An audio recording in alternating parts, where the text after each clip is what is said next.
Ils sont passionnés. Quand ils parlent de leur métier, ils ont les yeux qui brillent. C'est mon métier, ma passion.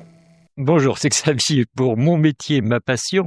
Et on est toujours avec Aïla qui tient à la Nuit des Temps, la librairie avec sa co-gérante. Et on a envie de savoir un petit peu plus sur Aïla et quel est son parcours scolaire et comment elle est arrivée au livre et à la librairie. Bonjour, alors moi j'ai un parcours un peu atypique, c'est-à-dire que j'ai un bac techno hôtellerie-restauration, un BTS hôtellerie-restauration. J'ai travaillé donc plusieurs années dans la restauration et ensuite je me suis reconvertie, j'ai fait des stages avec la mission locale qui m'a permis de découvrir la librairie et le monde du livre.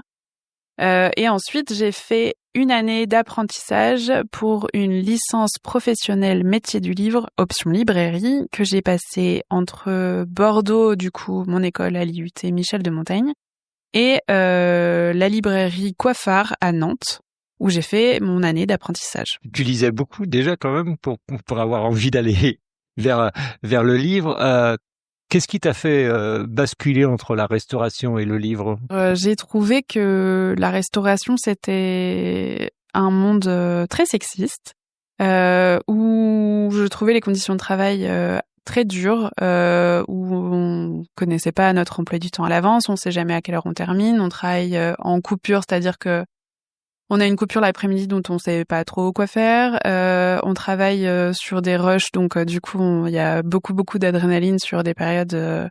Physiquement aussi, je trouvais que c'était hyper dur et j'avais l'impression de pas faire travailler mon cerveau.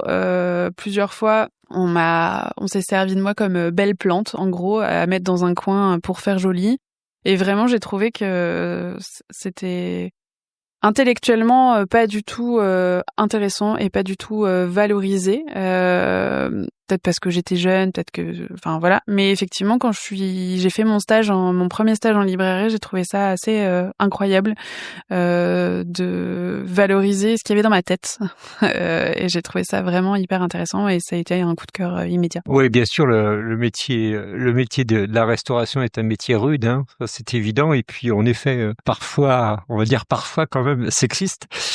Et puis également, tu disais, j'avais l'impression d'être comme une belle plante Mila là. C'est quand même dégradant, quoi, ce genre de choses. Et c'est important de s'en apercevoir et puis de changer pour du mieux. C'est ce que tu as fait. Et ça, c'est important. Moi, j'aimerais que tu me racontes une ou deux anecdotes qui se sont passées, soit ici, dans la librairie ou autre, avec des clients ou une aventure avec un livre, etc., que tu pourrais nous dire. Est-ce que tu en as une dans ta tête? Ah oui, ça y est. Alors c'est pas vraiment une aventure, mais c'était on a fait en fait, Guillaume Meurice, qui est un humoriste assez connu, vit à Rennes et c'est un client de la librairie. Et un jour, un peu sur le ton de l'humour, je lui ai proposé de venir faire un stage à la librairie. Il venait de perdre son emploi à France Inter. Il était au chômage et du coup, c'était un peu une sorte de blague qui s'est empressé d'accepter et il est venu faire un stage du coup toute la journée à la librairie. C'était une journée incroyable, les gens étaient fous. Il venait se faire conseiller des livres par Guillaume Meurice, il venait se faire encaisser, faire des paquets cadeaux. Il a dédicacé du coup pendant 9 heures. C'était vraiment une journée complètement hors norme et incroyable. J'imagine bien que Guillaume Meurice a mis l'ambiance. Ça, on peut lui faire confiance là-dessus. Et au niveau du livre, du matériel, le livre, parce que c'est quelque chose d'assez incroyable, le livre, et c'est d'autant plus incroyable dans cette époque où on parle d'IA et puis d'ordinateur, etc. Là, c'est une matière. Quel sentiment tu as par rapport à cette matière du livre? Qu'est-ce que ça t'apporte, la matière? Le livre, c'est chouette. Je passe beaucoup de temps avec lui. Je passe beaucoup de temps à lire. Enfin, c'est quand même le cœur de mon métier. Mais j'ai un rapport au livre comme alors il y a beaucoup de libraires qui sont dans mon cas. C'est-à-dire qu'on a démystifié le livre, c'est notre outil de travail, c'est effectivement un passager d'histoires merveilleuses et de connaissances incroyables. Mais l'objet livre en soi, j'y attache pas beaucoup d'importance. C'est-à-dire que moi, mes livres, Je m'en fiche, ils peuvent être cornés, abîmés, les perdre, les donner, enfin, j'en donne énormément, on en jette à la poubelle.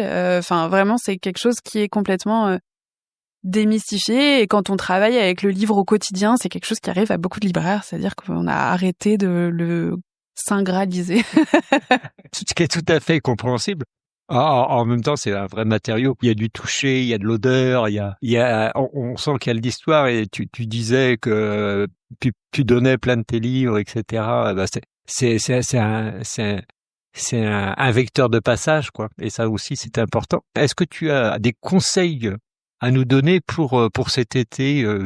Quels sont tes 2 ou 3 coups de cœur pour cet été? Alors ça, c'est dur. Alors, le premier livre qui me vient à l'esprit, c'est un roman qui m'a énormément marqué, qui m'a été conseillé par mon représentant, qui s'appelle « Et je pleure encore la beauté du monde » de Charlotte McGonaghy, je crois, aux éditions Gaïa. C'est une histoire assez incroyable d'une biologiste qui veut réintroduire le loup dans la forêt des Highlands en Écosse et qui est confrontée à la population qui n'a pas du tout envie de revenir voir le loup dans ces forêts. C'est à la fois un roman hyper sauvage, enfin on est vraiment au contact de la forêt, de la nature, et au contact de la violence des hommes sans le grand H, hein, juste les hommes avec un petit H.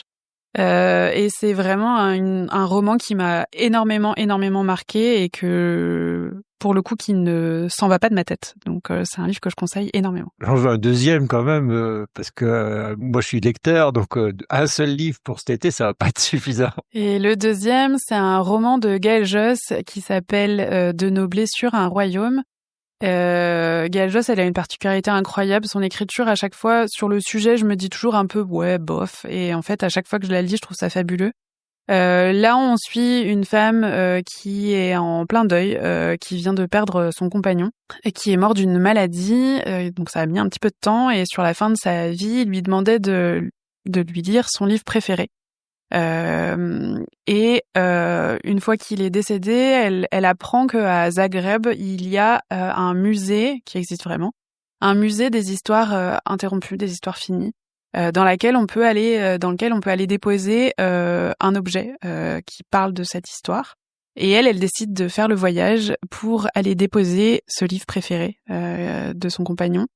Elle choisit de pas y aller en avion, elle y va en bus, en car. Et du coup, on va traverser l'Europe avec elle et faire ce voyage. Et on est avec elle dans ce voyage. Et à la fois, on alterne avec des passages de ce livre préféré, qui est un roman unique d'un auteur qui avait une fille malade, handicapée mentale, et qui du coup restera toute sa vie une petite fille, et à qui il écrit des lettres fabuleuses, des lettres d'amour.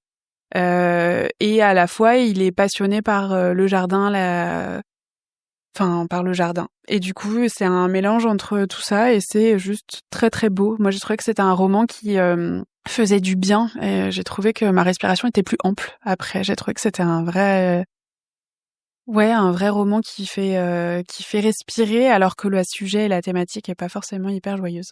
Un roman qui fait du bien, c'est ce qu'on souhaite à tous les romans, qu'ils soient de science-fiction, policiers ou autres. Et donc, voilà, 2 propositions pour cet été. Je remercie Ayla Sora de La Nuit des Temps, la librairie aux 8000 titres. Donc, vous trouverez toujours ce que vous voulez à La Nuit des Temps. Je vous dis à la semaine prochaine pour une nouvelle aventure, un nouveau métier et une nouvelle passion.